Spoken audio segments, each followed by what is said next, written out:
Hello, I am Tom Tuft, and I want to talk about early case management. Early case management is a process developed largely in Hennepin County courts in the mid to late 90s. This process was intended to stop people from becoming entrenched in their positions and incurring extraordinary costs through formal discovery.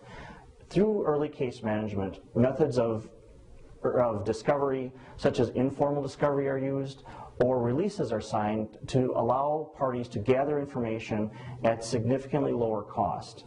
Another goal of early case management is to keep cases moving. Cases used to take up to a year, or sometimes more if they went to trial or even appeal. This is no longer the norm. It is not unusual for cases to be resolved in a matter of months after filing, and 6 months has become more the norm as opposed to the year in the past. A key component of early case management is an initial case management conference. The initial case management conference is a meeting between the parties, the judge, and the attorneys.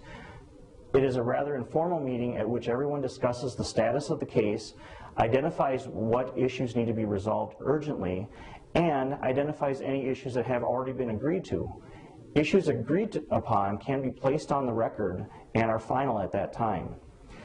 Any issues that remain to be resolved are subject to some dispute resolution process.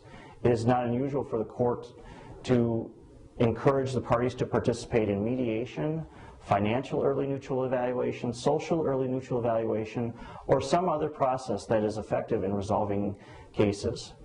In the event that issues are not resolved in the early dispute resolution processes, the court will schedule a telephone conference to identify what issues remain and how they are going to proceed ahead. Most judges schedule telephone conferences every 30 to 60 days to try to ensure that cases are moving ahead and that parties are able to move on with their lives.